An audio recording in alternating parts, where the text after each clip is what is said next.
اور یا تو ان کو سب کو فیسلٹیٹ کیا جائے، یا تو جو جن کو دیا گیا ہے وہ جو وہاں پر مستفید ہو چکے ہیں جس میں 200-250 اساتذہ کرام ہیں ان کو ریورس کیا جائے۔ یہ بات تو اگر میں اپنے طرف سے کہوں تو یہ تھوڑی مانے سے آتی ہے،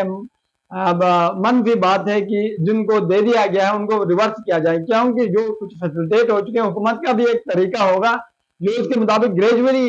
یعنی سٹیپ بائی سٹیپ دے سکتے ہیں، لیکن حکومت کی تاخیر کرنا یہ سوالیہ نشان ہے، کیونکہ کچھ اساتذہ کرام 10-20 سال اپنی سروس دے چکے ہیں، جس سے وہ ریٹائر ہوں گے تو ظاہر سی بات وہ مستفید نہیں ہو سکیں گے، تو یہ پھر یقین دہانی کرنے کے بعد یہ اس پہ وہ نہیں ہوتا۔ تو اب اساتذہ کرام در در کی ٹھوکریں کھا رہے ہیں، ساتھ ہی مختلف جگہوں پر پروٹیسٹنگ کر رہے ہیں، احتجاج کر رہے ہیں، اور اپنے اس چیز کو دل میں بھی ایک ظاہر سی بات ہے اساتذہ کرام وہ چیزیں ہیں جو ہر درمی نہیں کر سکتے، جہاں پر متعلقہ دیگر عوام کرتی ہے، دیگر اداروں کے لوگ کرتے ہیں، توڑ پھوڑ کرتے ہیں، اپنی گرفتاری دیتے ہیں، تو اس طرح کی اساتذہ کرام نہیں دیتے، لیکن کہنا یہ ہے کہ اساتذہ کرام کا یہ حق ہے، اساتذہ کرام نے اگر حق نہ ہوتا تو وہ وہاں سے لیگلی یہ ان کے حق میں یہ فیصلہ آ چکا ہے، لیکن ہمارے معاشرے میں اساتذہ کرام کی کوئی قدر نہیں ہے، کیونکہ ڈیولپڈ نیشنز میں ہم شمار ہی نہیں ہیں۔ میں ڈیولپڈ نیشنز کی بات کروں تو میں کچھ اس طرف بھی یہ اپنی دھیان دلانا چاہوں گا کہ امریکہ دنیا کی سب سے بڑی پاورفل کنٹری ہے، وہ کیا کرتی ہے کہ ان کے ہاں 3 کیٹیگریز کے لوگوں کی نہایت زیادہ یعنی عزت ہے۔ سب سے پہلے تو اساتذہ کرام ان کی انتہائی زیادہ عزت کرتے ہیں، حالانکہ امریکہ دنیا میں کنٹرول کیا ہوا، دنیا میں اپنے منوپلی چلانے والا ایک ملک ہے، وہ اساتذہ کرام کی نہایت ادب کرتے ہیں۔ اس کے بعد ہم تو دیکھتے ہیں ہمارے یہاں معاشرے میں ذلیل وہاں اساتذہ کرام ہوتے ہیں، اس کے ساتھ ہی دیکھا جائے تو وہ سب سے زیادہ جو عزت کرتے ہیں اس کے بعد وہ اپنے سائنسدانوں کی کرتے ہیں۔ ہم نے سائنسدانوں کا کیا کیا، ہمارے ہاں پروفیشنل جو لوگ ہیں ان کی قدر ہی نہیں، ہم نے اپنے سائنسدان کے ساتھ کیا حاصل کیا اس کا، اور اس کے ساتھ دیکھا جائے معذور لوگوں کی سب سے زیادہ عزت کی جاتی ہے۔ معذور لوگ اس معاشرے کے اثاثہ ہیں، اور ان کی محرومی ان کو احساس کمتری نہیں دلاتے، ان کو احساس دلاتا ہے کہ ہم معاشرے کے اہم شخصیات میں ہیں۔ دوسری بات فرانس ہے، فرانس دنیا کے بڑی مضبوط معیشت اور بڑی مضبوط دفاع رکھنے والے لوگ ہیں، ان کے ہاں یہ ہے کہ جب بندہ مجرم بن کے جاتا ہے، جج کے سامنے جاتا ہے، تو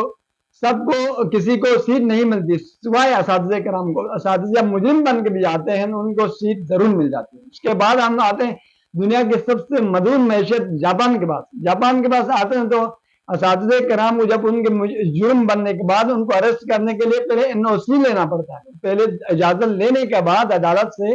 پھر اریسٹ کر سکتے ہیں۔ اس کے بعد ہم آتے ہیں کوریا کے، دنیا کی مضبوط معیشت کوریا، ہاں یہ ہے کہ اساتذہ کرام کو وہ ساری فیسلٹیز سہولیات ملتے ہیں جو آپ کے ہاں وزیر لوٹتے ہیں، جو آپ کے وزارتوں میں مل جاتے ہیں، وزارت عظمیٰ کو مل جاتے ہیں، دیگر وزراء کو مل جاتے ہیں، وہ سہولیات ہاں ان کے ہاں ٹیچر کو مل جاتی ہیں۔ یہ ڈیولپ نیشنز ہیں جن کے میں نے اس لیے روشنی ڈالی تاکہ ہم بھی ڈیولپ نیشن بنے اور ہم آگے چل کر ہم اپنے اساتذہ کرام کی قدر کر کے ہم آگے بڑھ سکیں۔ آج پاکستان وہ بدقسمت ملک ہے جہاں پر اساتذہ کرام سب سے زیادہ ذلیل ہوتے ہیں،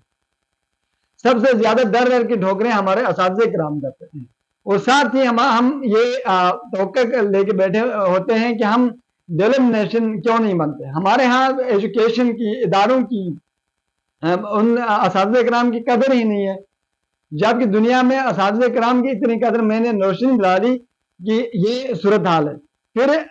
ایک چھوٹا سا ایک واقعہ میں آپ کو سناؤں کہ اسکندر اعظم دنیا کے بڑی ادبی دنیا میں کنٹرول رکھنے والے بڑے یعنی بادشاہ ہیں، ساتھ ہی ان کے استاد جاتے ہیں، ارسطو جو ایک فلاسفر ہیں ان کے ساتھ جاتے ہیں، ان کا گزر کہیں سے جاتا ہے ہوتا ہے تو وہاں پہ دریا ہوتا ہے، دریا سے گزرتے ہیں تو ارسطو کہتے ہیں کہ میں گزر جاؤں گا، پھر اسکندر اعظم کہتے ہیں نہیں نہیں سر میں ہی گزر جاؤں گا۔ تو جب مقابلہ ہوا تو ارسطو جو اسکندر اعظم نے انہوں نے یعنی پہل کیا اور دریا کراس کیا،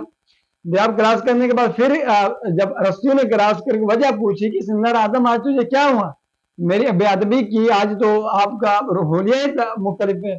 تو انہوں نے کہا کہ اسکندر اعظم اتنے بڑے بادشاہ نے کہا ہے سر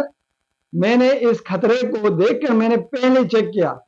کہ کہیں میرے استاد کو دریا بہا کر نہ لے جائیں. استاد کہتے ہیں کہ ارسطو سکندر اعظم جیسے ہزاروں سکندر اعظم پیدا کر سکتے لیکن ہزاروں سکندر اعظم مل کر ایک ارسطو پیدا نہیں کر سکتے. یہ صورتحال ہے. میں نے اس لیے روشنی لائی تاکہ اساتذہ کرام کی قدر ہو جائے. پاکستان میں بدقسمتی سے پچھلے کئی سالوں سے یہ آیا کہ مار نہیں پیار، جس سے ہمارے معاشرے کا جو ہماری ایجوکیشن ڈپارٹمنٹ کا جنازہ نکلا. ہماری یوتھ کس طرف جا رہے، بے ادبی کی طرف، گستاخی کی طرف، اور آداب تو ہمارے معاشرے سے ختم ہو چکے ہیں. ساتھ ہی ہم بڑے توقعات لگا کے بیٹھتے ہیں کہ ہم ہمارے رزلٹ ہمارے بچے فرسٹ آئیں سیکنڈ آئیں، ہمارا معاشرہ ترقی کیوں نہیں کر سکتے.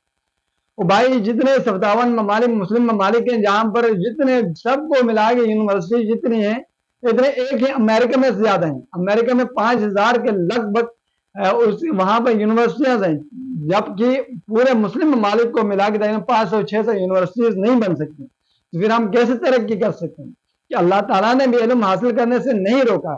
تو ساتھ ہی میں یہ کہنا چاہوں گا، ہم پھر آج کل گلگت بلتستان میں بچوں کی رزلٹ کے اوپر بات کی جا رہی ہے. ٹھیک ہے، جہاں پر ہوتی ہے غلطی، اساتذہ کرام فرشتے نہیں ہوتے ہیں، ان سے بھی ہو سکتی ہے، کمی پیشی ہر کسی ساتھ. لیکن ہم کیا کرتے ہیں کہ ایک اسٹوڈنٹ 24 گھنٹے میں سے 18 گھنٹے جب اپنے گھر میں بیٹھتا ہو تو ہم پوچھتے نہیں، ہم کتاب کھولنے کے لیے نہیں پوچھتے. ہم یہ نہیں پوچھتے ہیں کہ آپ اسکول میں جا کے کیا پڑھ کے آئے، کیا لکھا ہے، کیا پڑھا، کیا آپ کا ہوم ورک کلیئر ہے، کیا اساتذہ کرام کے ساتھ کوآپریشن ہے. جب کمیٹیز ہوتی ہیں، جبکہ ایک یہ قانون ہوتا ہے کہ اساتذہ کرام چاہتے ہیں کہ کوئی والدین آئے اپنے بچے کے بارے میں پوچھیں، اس کی رسپانسبلٹی کے بارے میں پوچھیں. ہم نہیں پوچھتے. 18 گھنٹے میں موبائل بھیجتے ہیں، پھر رکھتے ہیں، پھر 6 گھنٹے کے لیے 7 گھنٹے کے لیے ہم اسکول بھیجتے ہیں. اسکول میں بھی ایسا ہوتا ہے کہ ہمارے ہمیج مل جاتے ہیں جس میں ہنسی مذاق میں اڑا لیتے ہیں.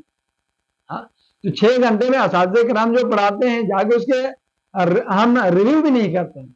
جا کے ہم کس کو اکیڈمی بھی نہیں چلاتے بھیجتے بچوں کو. تو پھر کیسے ہمارا جو کیا اچھا رزلٹ آ سکے گا. تو اس پروگرام کے توسط سے میں گلی بلتستان کے وزیر اعلیٰ حاجی گلبر خان صاحب،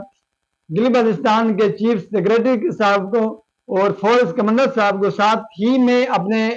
گورنر صاحب کو یہ میں ریکویسٹ کروں گا کہ ان کا جو ہمارے اساتذہ کرام جو آج ہمارے لیے محتاج ہیں،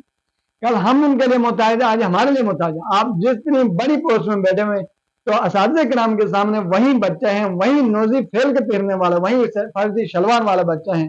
جو بے کو بے پڑھنے والا بچہ ہے، جو اساتذہ کرام کے سامنے. تو اس چیز کو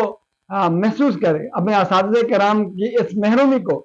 نکالیں، اس محرومی سے نکال کر ان کا جائز حق دے کر ان کی ہاں میں خوشیاں بانٹیں اور ان کو بھی جائز حق دے دیں، تاکہ وہ بھی اپنی زندگی میں ایک جیسے مسلسل کے بعد یہاں تک پہنچے ہیں، محنت کرتے ہیں، سروسز دیتے ہیں، تو اس سے بھی فائز ہو سکیں. اس کے ساتھ مجھے اپنے میزبان شفال لون کو دیجیے اجازت. اللہ حافظ.